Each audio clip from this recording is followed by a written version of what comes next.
He caught me by the neck and never let go. He's literally choking me out. Thank God. I would crawl through hot coals naked in the desert for him, unprovoked. We would have the biggest harem. What's the definition of harem? They would all be my boyfriends, right, in a perfect world. But if I had to choose... No, wait, because why am I actually nervous for this? Everything's fine. Everything is literally fine. What is up, losers, homebodies, introverts who don't like to leave their home, people who are emotionally attached to fictional characters like myself? Welcome back to my YouTube channel. Today, we have my most important video to date. I take this so seriously, it's actually disgusting, if I'm gonna be quite honest. We are going to go through my top 20, yes, 20 book boyfriends. I had to narrow it down to 20 because I simply, like we actually would be here forever. I wanted to do 10, I couldn't. Here's the issue, right? Here is why this is so stressful. I struggle with potentially hurting my book boyfriend's feelings. Like, will they get upset if I put another one before them? I spent hours going through this list, and this list, it changes, not the top 10 too often, but like the bottom 10, it can change often in terms of order. Who's on it is solid right now, but like next week my mind could change. Like I could switch up. So I'm gonna be sick. I have a problem. Anyway, first we need some caffeine. It is in fact 3 p.m. on a Friday, but we have a new Alani flavor. Okay, this is the strawberry sunrise. Last time I did this, I spilled everywhere. So we're gonna have to do this over here on the table. Slay. Ah, that's so good. It also matches my nails. I just got my nails done. Well, I got them done like a week ago. Slay! We are going to start at the bottom and work our way up. Okay, starting with number 20. And the reason why he's so low is because, you know what, this might be, I'm struggling here actually because he's in high school. I picture him as like in his late 20s, early 30s. That would be Joey Lynch from Boys of Tom and Saving Six and Redeeming Six. Like, I almost didn't include him on the list, but because of his age, listen, he's of age in my mind. What am I saying? I love this man. He makes me sick to my stomach. I love his tortured soul. Anyway, who I was also gonna put at 20, we're gonna just put this in here because I make the rules at the end of the day. So also tied for 20 spot because we're putting a tie, is Kate Eaton from Heartless. Now you guys also might think that that's super low because of how obsessed I am with him. He's my favorite Elsie Silverman. He's a grumpy single daddy with the filthiest mouth on the planet. He makes my soul leave my body. Actually, all these men do that, but like I'm sweating. Anyway, I love this man. And it's, yes, I get it's low, but guys, the competition is tough. So there, 20. Okay, at number 19, we have none other than Sir Connor Cobalt from the Calloway Sisters series.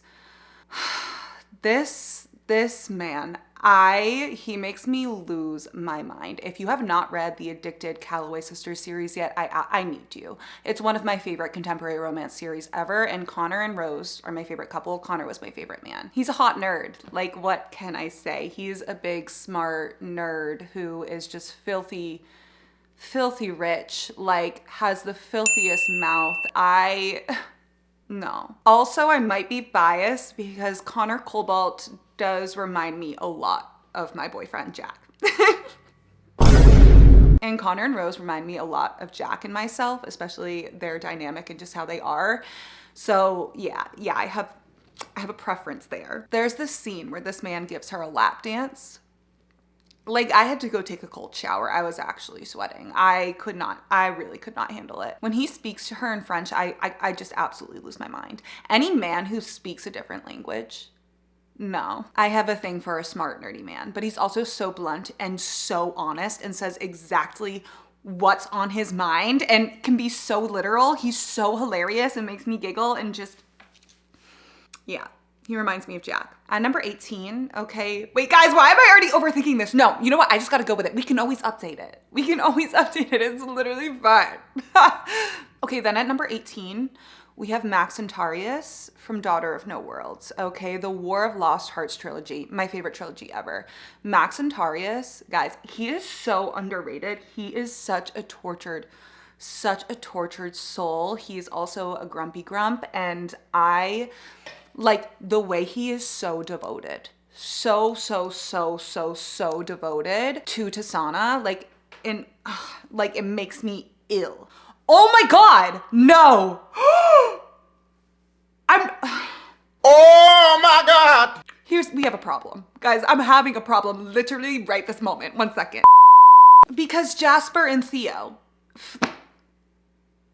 I'm so screwed. Because Elsie Silverman, like they do something to me. I don't even know what to tell you. Okay, so like, they're also tied for 20. They're also tied for 20. Jasper's the quiet, filthy one, okay? That like doesn't speak much, okay? And then Theo is just like your filthy golden retriever, like acts of service, worships the ground she walks on.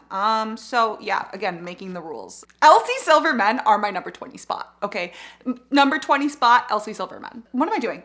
Let's just get back to the plot. I lost the plot. Where on earth was I? Oh, Max and Tarius. Oh, he gives such sad boy energy. Like, I love me an emo sad boy. Give me an emo sad boy every day of the week. Every day of the week. I feel like he doesn't get talked about enough. And yes, I have a list on my phone. Like, I have a list of my top 20, and then I have literally all of my honorable mentions. So, okay, next at number 17, and I just know once I get book 2, this is Chrome from A Touch of Golden Madness. Once we get book 2 in the series, he has so much potential to be in my top 10. He's like the definition of I'll find her in every lifetime. Like, it's always been her. Even when she didn't know it, it has always been her. Everything I do and have done in my life literally has been for her. I've sacrificed everything for her. I'm trying to put up fan art where I can, but with so many indie books, my qualm, I try to use like one big word a day. Is qualm a big word? I don't know, but I try to expand my vocabulary because I can't keep saying slay left and right, even though I already do. My big qualm is that with indie books, there's not enough fan art. I wish I could make it. Anyway, Chrome. He's also slowly going mad in the head. Yeah, he is so dark and damaged. I feel like I'm gonna be repeating myself, but he is also king of the tortured souls. But he's witty too, which I love, and he's going crazy. So what does that mean about me? I literally don't know. Your book boyfriend type says a lot about you. What does it say? I have no idea. I know something's wrong with me. I know I am so disgustingly obsessed. And that's fine. We're just gonna live with it. We're literally just gonna keep on going. Uh-oh. Okay, guys, I need you to bear with me on this one. I thought long and hard about it. This is wild. This! Guys, I'm like, see, okay, this stresses me out because I'm like, I'm literally gonna hurt this man's feelings. I'm literally gonna hurt his feelings. And he's just not real. But they're literally real in my head. All of these men are real. All real. This is crazy because he was like number 2 for so long. But something shifted in my brain. Okay, I'm just gonna get to it. Okay, number 16. We have Dorian Havillard. Oh no! I know. Okay, hear me out. He's my favorite Throne of Glass man. He's my second favorite SJM man. And here's the thing. Like, how I was conducting this list, going about the order, I would have to compare 2 side by side and be like, okay, if I had to choose which one, and obviously in a perfect world, like we would have all 20. We would have the biggest harem. What's the definition of harem? They would all be my boyfriends, right, in a perfect world. But if I had to choose, Dorian, I literally love him so much. I think it's just because he's too nice. So anyway, Dorian Havillard. I love him with my whole heart. He is number 16. I'm so sorry. I'm so sorry. I feel so bad. Okay, here's where things get really juicy. Here's where we get really into the nitty gritty of it. My top 15. Okay, my top 15. This is my life. This is my life's work. Like, this is my resume. This is what I have to offer. This is literally it. Yeah, anyway, okay, so at number 15, we have Killian Carson. Killian Carson from God of Malice. Listen, he is a psychopath. There is quite literally no psychopath like him. Nobody does it like Killian. I want another book on him. I know we're never gonna get it, but he is absolutely hilarious. Like he is truly psychotic, and like he doesn't understand emotions. Like he doesn't understand basic human behavior. He is so crazy, and he is so funny. He is so funny for no reason. That's one of the reasons why I love him so much. He does some things, you know, that are very questionable. Dark romance, like true dark romance book boyfriend, right? Like a lot of these men in here are dark romance men. Dark romance book men, I just love them. I love them, I do. And I think that's the thing with Dorian, like he's not crazy enough anyway. But Killian Carson, I would be on the edge of the cliff for him. If you know, you know. There is something about a bookman who doesn't understand emotions, but for her, like he tries his best to feel and like wants to understand her and wants to love her in the way that he can. Okay, and at number 14, we have another one of my favorite psychopaths. We have Damon Torrance.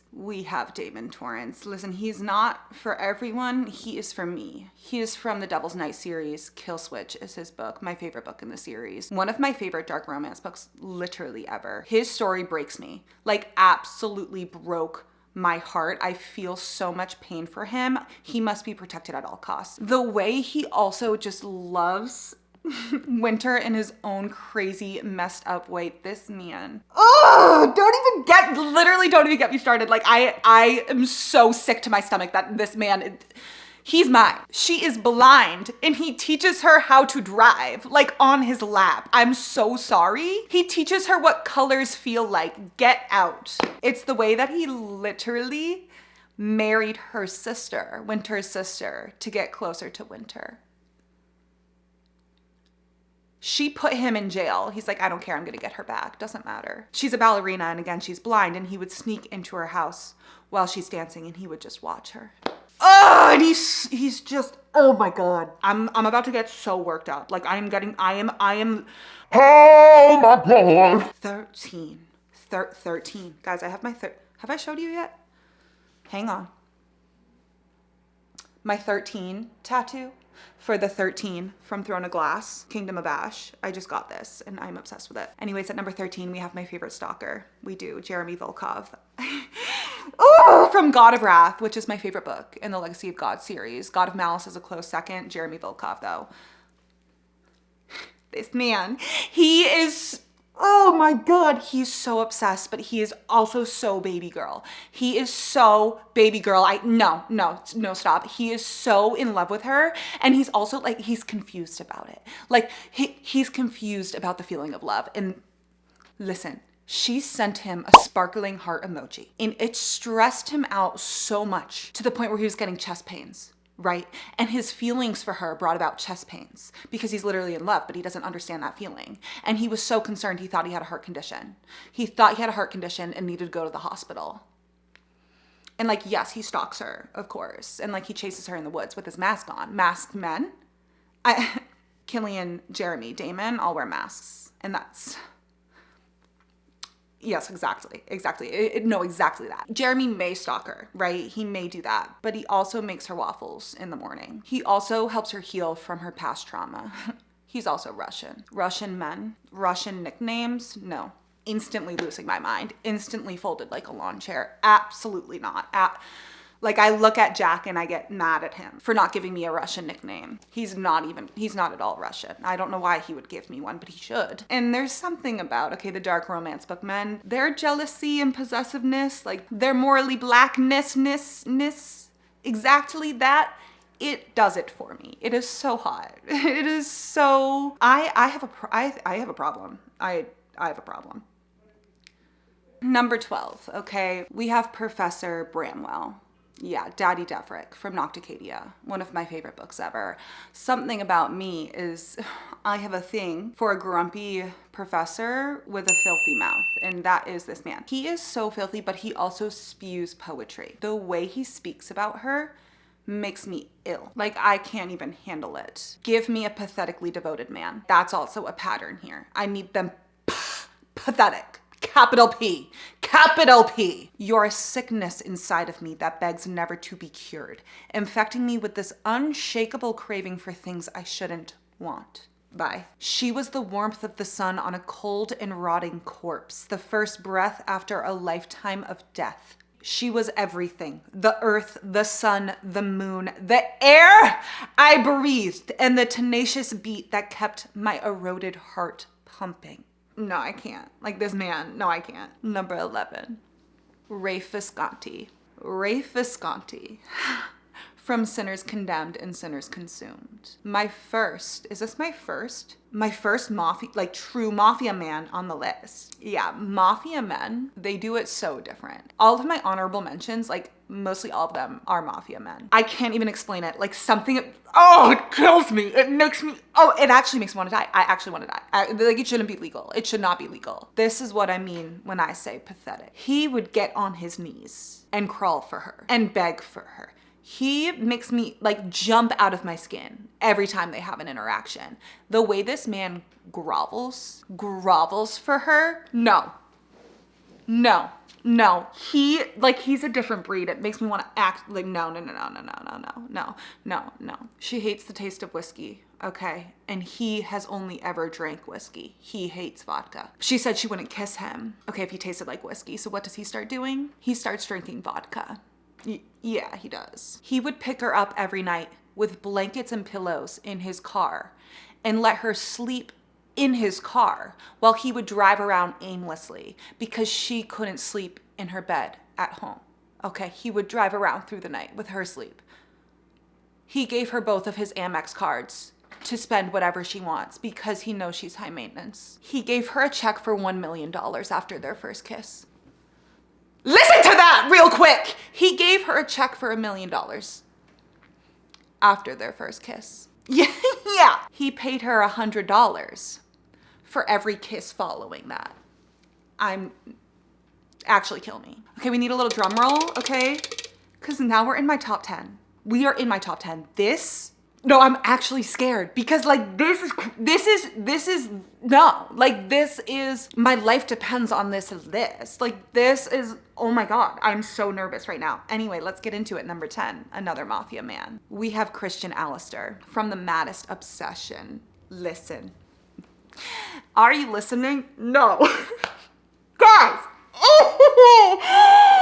This is so unhealthy. Oh my God. This man has been in therapy for 8 years because of his obsession with her. He has kept her hair tie on his wrist for 8 years. He saved his first kiss for her. Somebody call the police. Like, I need to be arrested. I need a straitjacket. No. And this man is the definition of silent but deadly. He wears a suit and he wears it so well. Like he's all poised and put together on the surface, but he's so not. He's a man of few words. Doesn't need them. Absolutely filthy. Like the type of man that walks into a room and everyone has to look, everyone stops speaking. Like he doesn't have to do anything. No, stop. Literally no, stop. No. He's also a Russian mafia man. Elite. Like, ugh! He's an FBI agent. No.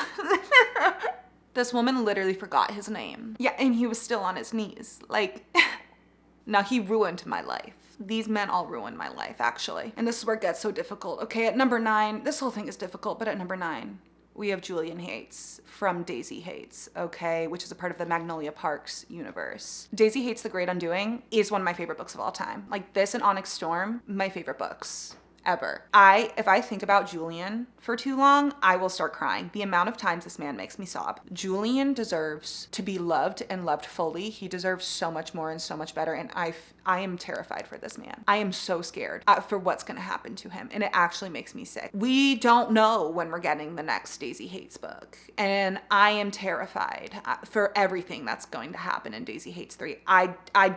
This ruined my life. I think about this every single day, multiple times a day. Julian Hates, okay, he's an art thief who is so broken. Also poetry. I mean, Jessa Hastings writing, like the way he describes Magnolia. No, stop. There are quotes in this book I can't read because I am so traumatized. They are so triggering for me. It's not even funny. He describes Magnolia like art, guys.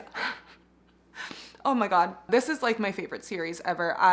This is so pathetic, but this is what this does to me. This is what he does to me. How he talks about Magnolia, and like if you know, you know. Like I cannot convince anyone to read this book enough, but if you know, you know, and if you don't, She is the goddess in the Botticelli clamshell. Her eyes are the water lilies in Monet's pond. She is the hand of God reaching down to mankind. Klimt's kiss is a portrait of us, and I'm gonna steal it. Take it, make it mine, make her mine too. This quote. Why am I doing this to myself? I was not expecting this. Fuck, I hate loving her. I'm crying because he deserves so much better and he deserves to be loved back, but like, oh my God. It's the great undoing of my heart as I know it. She's made herself a home, kicked off those fucking cerulean heels, put her feet up on my left rib. Over the mantelpiece, she hung her own portrait of herself, that little minx. Best painting I've ever seen, too. Better than any woman anyone has ever painted in the history of time. A face I'd win battles for. A face I'd lose anything for. Even her.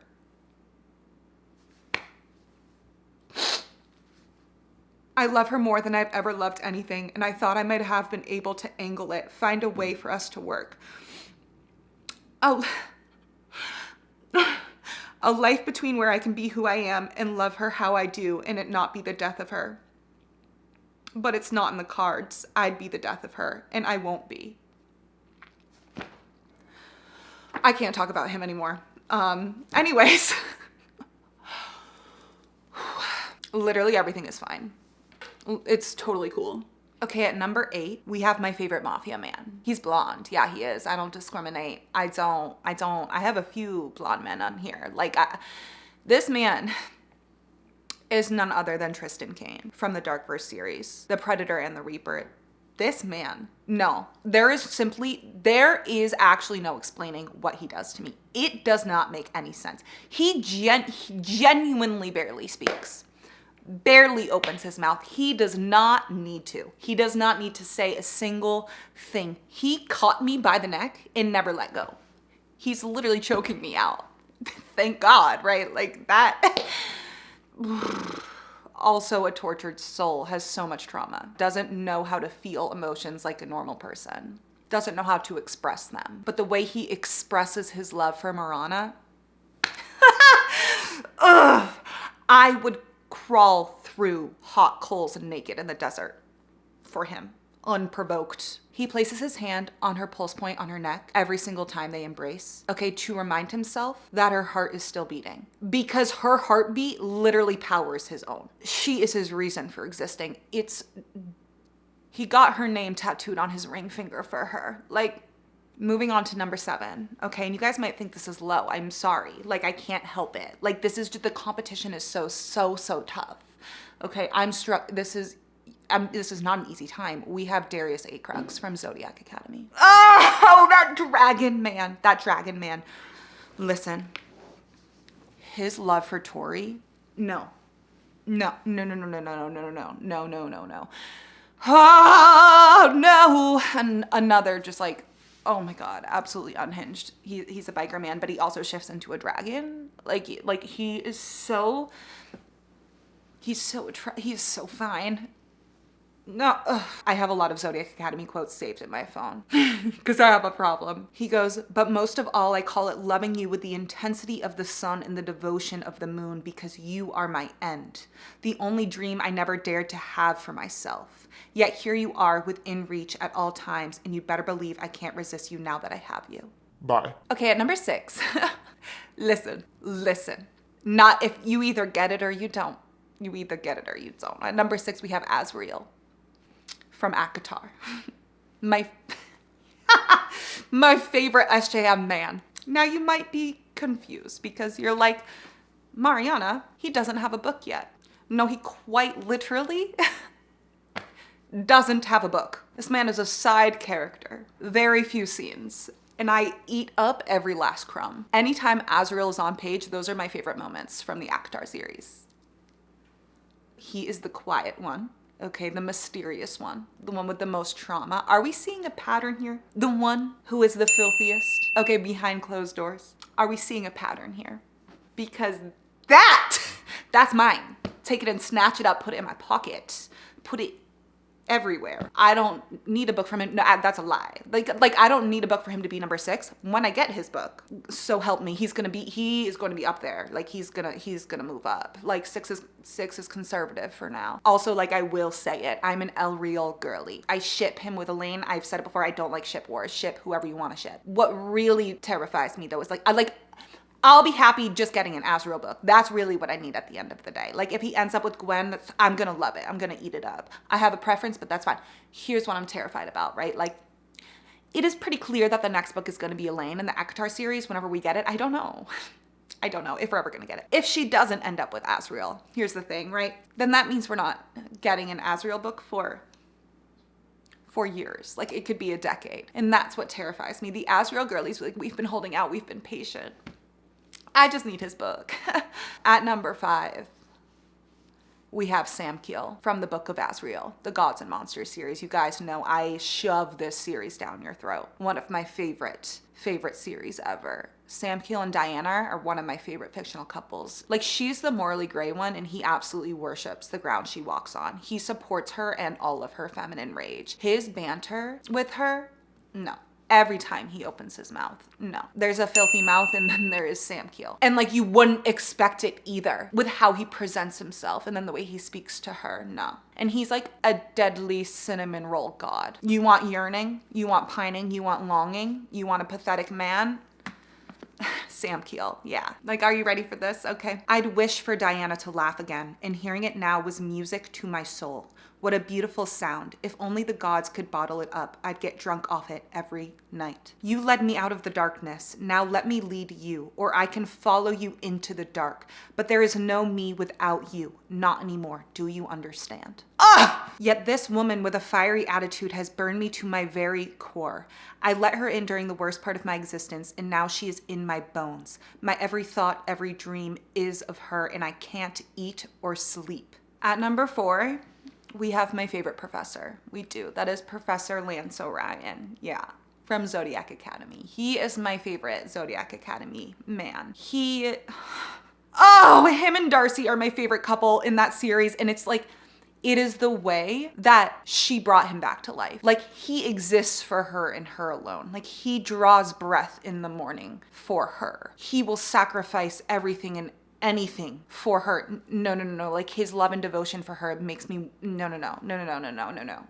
This man crawled through a battlefield to get to her. He goes, Darcy is everything to me. She's all I think about and all I want. My life was empty before I loved her, and parting us won't change the way I feel about her. They ruined me. Oh my God. Oh, the amount of tears I have shed over them. And this man is also absolutely filthy. Absolutely filthy. A professor with a filthy mouth, with trauma, who's literally mean and grumpy around everyone but her.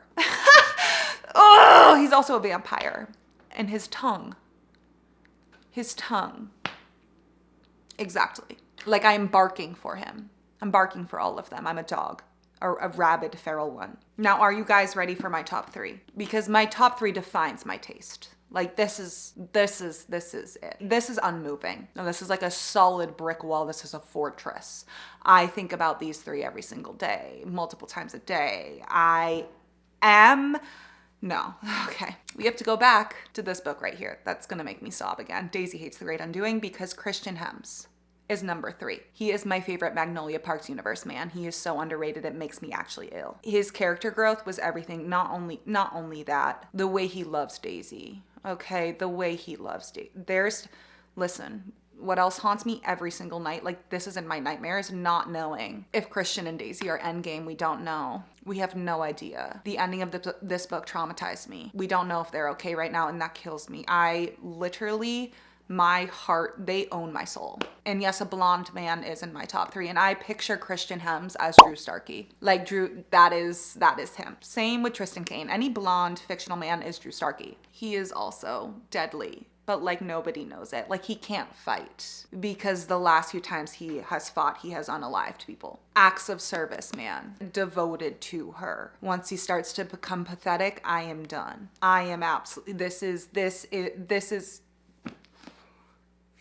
I genuinely don't have words for him. She stares straight ahead and puts her head on my shoulder. Feels like the first deep breath I've taken in a year. She's staring at a painting and she's like, I love this one. And he goes, me too. But he's staring directly at her. Like, no, don't do this to me. Yearning, longing. I love her. That's it for me. That's all there is. I love her. I wanted her to be happy more than I wanted me to be happy. Love fucks you up. I wasn't like that before. I wanted me happy more than anyone. And now I'd probably stick my hand in a blender if it'd make her smile. She gets taken away from him, okay? And he's trying to get to her and he's banging on the car until his knuckles are bleeding. And he goes, I cry like I never have before in my life because I'm afraid of all of it, of what it means, of where she's going, how long she'll be gone, what I'll look like without her. How can I have lost her again when I've just gotten her back? No, I want to jump out of a window. Anyway. Okay, now on to my top two. Now, these two, okay, my number two, man, he was number one for quite some time. I'm sure you guys already know who my number one is, but my number two, and you guys might already be familiar with this because I talk about him all the time. This is Darian Castle from City of Gods and Monsters, the House of Devil series, another series that is God tier, is everything to me that I want to shove down your throat. This man and number one man ruined all other bookmen for me. I'm constantly comparing everyone to them, even after I just read off that list of 20 men. No, like these two are leagues above them all. They ruined my life. They have ruined my life. I don't even know what to say. And they're both shadow daddies. They're both the best shadow daddies. And this man is so pathetic. It makes me want to throw up. He is so devoted. He is so in love. Again, yearning, bring back yearning, so much pain, so much longing, such a tortured soul, like so traumatized. Darian's pain is actually my pain. What he does for Loren, like she is his light.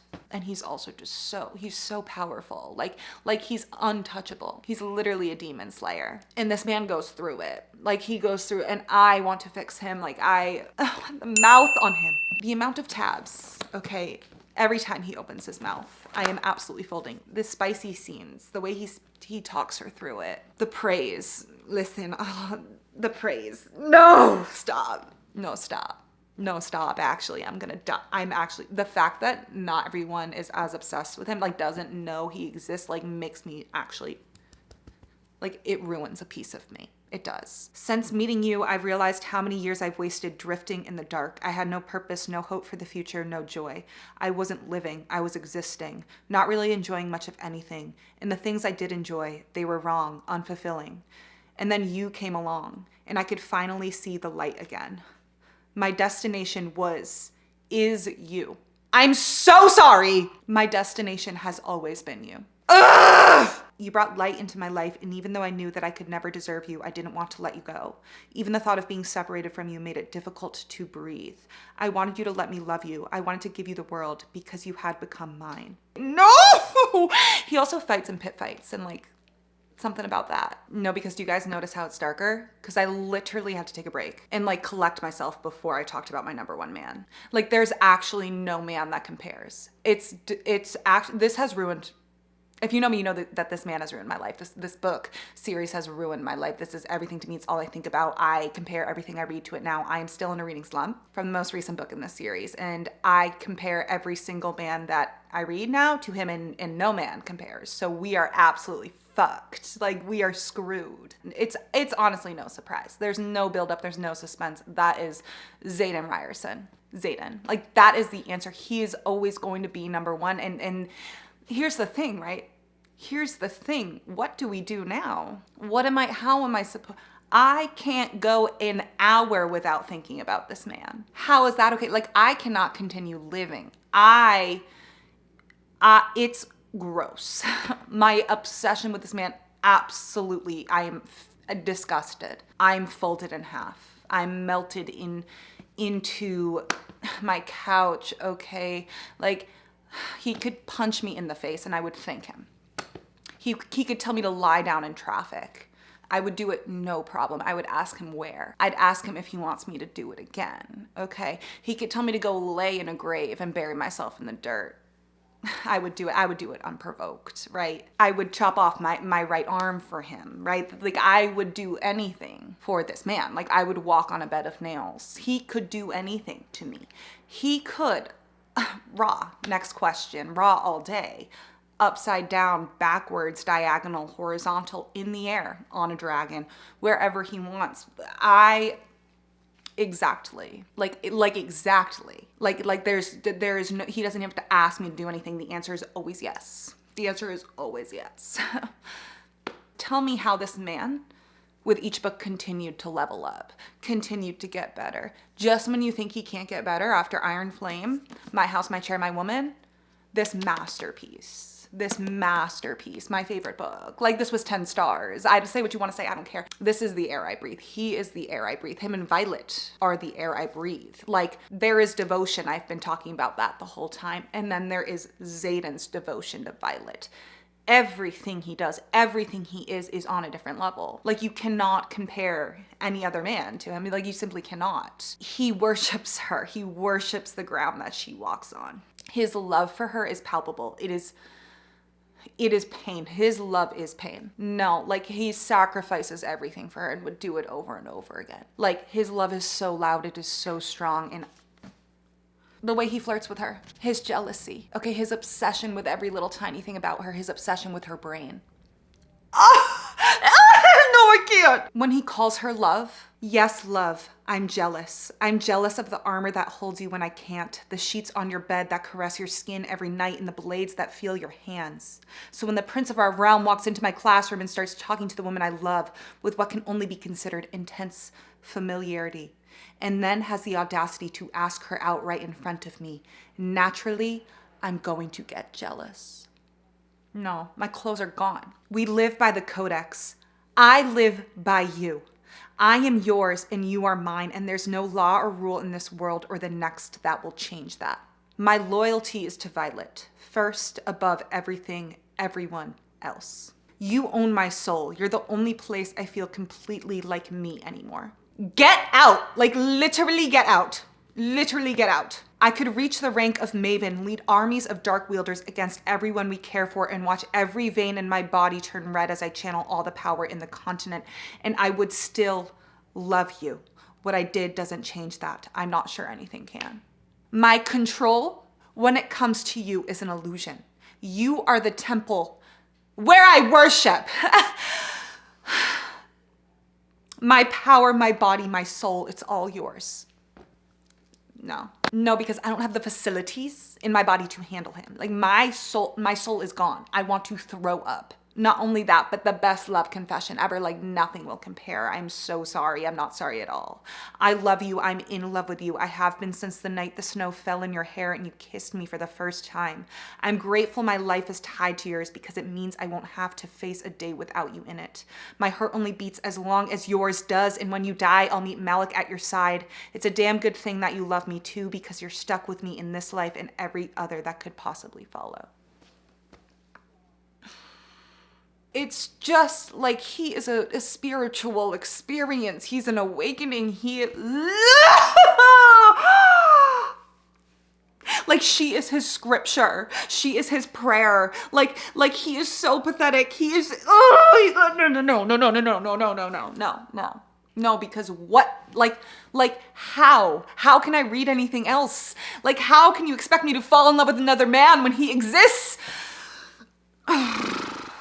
Like, is this also my phone background? Yes, of course it is. Yes, of course it is. I am going to jump out of a window. I can't pick up another fantasy romance book. Like, I can't. I think you get the point. Xaden Ryerson or nothing. Literally or nothing. Xaden Ryerson is the only right answer. It's the only right answer. And I support you in all your opinions. As you may have noticed, Rhysand is not in my top 20. And for some reason, he is the first man that people think of that like you get all hot and bothered about. He is not my type. I love him as a character. He's not my type of book boyfriend. Like when it comes to Xaden or Rhysand, I don't even see a competition. Also Rowan, another one that people are like, where's Rowan? I love Rowan. I love him as a character. A little too bland for me. That's fine. That's fine. I still love him. He is not book boyfriend to me. That is my list. Will it change? Most likely, but those top 3, untouchable, untouchable. So that's where we're at. I am sick. How many times have I said that? I have no range of vocabulary. None. And that's fine. This just stressed me out like nothing else. So I need to go lay down. I need you guys all to go lay down, turn off your brain, read a fun, spicy, filthy book, whatever your heart desires, okay? And just ignore the outside world, because that's really all that matters at the end of the day. I am currently reading, when this is published, I will be long done with it, but I'm reading The Right Move. And I hated Mile High Book 1. I'm loving The Right Mood. The Right Mood? Right Move? I need to stop talking. I actually need to stop existing now. Anyway, I think I might have plans tonight, which is so very much so unfortunate. I don't like having plans, but that's it. I am done yapping. That is it. Good day. Exactly.